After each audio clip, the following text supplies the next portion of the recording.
কানুবাৰী চাহ বাগিচাৰ সেউজীয়া বাটে ট্ৰলি চলিছিল তাহানিতে সাপে খাতিৰ পথে শ্ৰমিকৰ ঘামে লিখিছিল ইতিহাসৰ গান আজিও যি পাল কৰে সাপে খাতিৰ প্ৰাণ।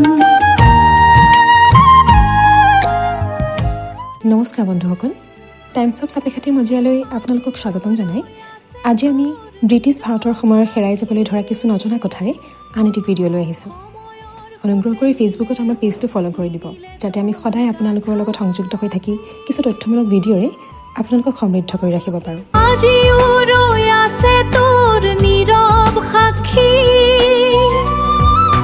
সময়ৰ সোঁতে নিলেও নিনিলে তোৰ গাথা কি, অৱশিষ্ট পথে কয় অতীতৰ বাণী, শ্ৰমিকৰ ত্যাগেৰে জিলিকে সপোনৰ কাহিনী। 1830 পৰা 40 দশকত অসমত চাহ আৱিষ্কাৰ আৰু বাণিজ্যিকভাৱে উৎপাদন আৰম্ভ হোৱাৰ লগে লগে 1850 চনৰ পৰা 1890 চনৰ ভিতৰত চাহ বাগিচাসমূহৰ পৰা চাহপাত কঢ়িয়াবলৈ সৰু ৰেলপথ বা ট্ৰলি লাইন নিৰ্মাণ কৰা হয়। এই সৰু লাইনসমূহক নেৰ' গজ বোলা হৈছিল। এই ট্ৰলিসমূহ প্ৰথমে মানুহে হাতেৰে ঠেলিছিল, জন্তুৰ সহায়ত ঠেলিছিল আৰু পিছলৈ কিছুমান ঠাইত সৰু ইঞ্জিন ব্যৱহাৰ কৰা হৈছিল। এই ট্ৰলিসমূহৰ জৰিয়তে চাহপাত, কয়লা, কাঠ, সাৰ, যন্ত্ৰপাতি আৰু অন্যান্য সামগ্ৰী বাগিচাৰ ভিতৰৰ পৰা নিকটৱৰ্তী ৰেল ষ্টেচনলৈ নিয়া হৈছিল। বিংশ শতিকাৰ মাজভাগত লৰী অৰ্থাৎ সেই সময়ৰ গাড়ী আৰু উন্নত পথ বা যোগাযোগ বৃদ্ধি পোৱাৰ ফলত অধিকাংশ ট্ৰলি লাইন ক্ৰমান্বয়ে বন্ধ হৈ যায় আৰু বহু ঠাইত আঁতৰাই পেলোৱা হয়। আনুমানিক 1880 চনৰ পৰা 1910 চনৰ ভিতৰত স্থাপন কৰা কানুবাৰী চাহ বাগিচাৰ পৰা সাপেখাতি ৰেল ষ্টেচনলৈকে এটি ট্ৰলি লাইন বহুওৱা হৈছিল।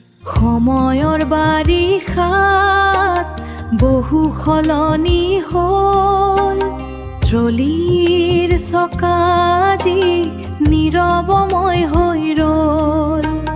তোমাৰ পুৰণি কথাই অতীতক ধিয়াই সাপে খাতিৰ কাহিনীক দিয়ে পুনৰাই সোঁৱৰাই।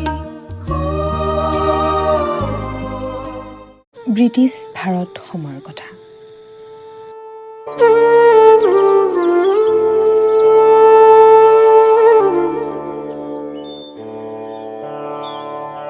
আনুমানিক 1880 চনৰ পৰা 1910 চনৰ ভিতৰত স্থাপন কৰা কানুবাৰী চাহ বাগিচাৰ পৰা সাপেখাতি ৰেল ষ্টেচনলৈকে এটি ট্ৰলি লাইন বহুওৱা হৈছিল। 1939 চনতে জন্মগ্ৰহণ কৰা পূব বালিখেটীয়া গাঁৱৰ বয়োজ্যেষ্ঠ ব্যক্তি নিৰানন্দ গগৈয়ে আমাক জনোৱা মতে এই ট্ৰলিত উঠিয়েই মাজে সময়ে সাপেখাতি হাইস্কুলত তেওঁলোক পঢ়িবলৈ গৈছিল। আপুনি এই ট্ৰলি গাড়ী চলা দেখিলে নে নাই? দেখিছোঁ, আমি উঠিছে ন? আমি উঠি স্কুললৈ গৈছোঁ।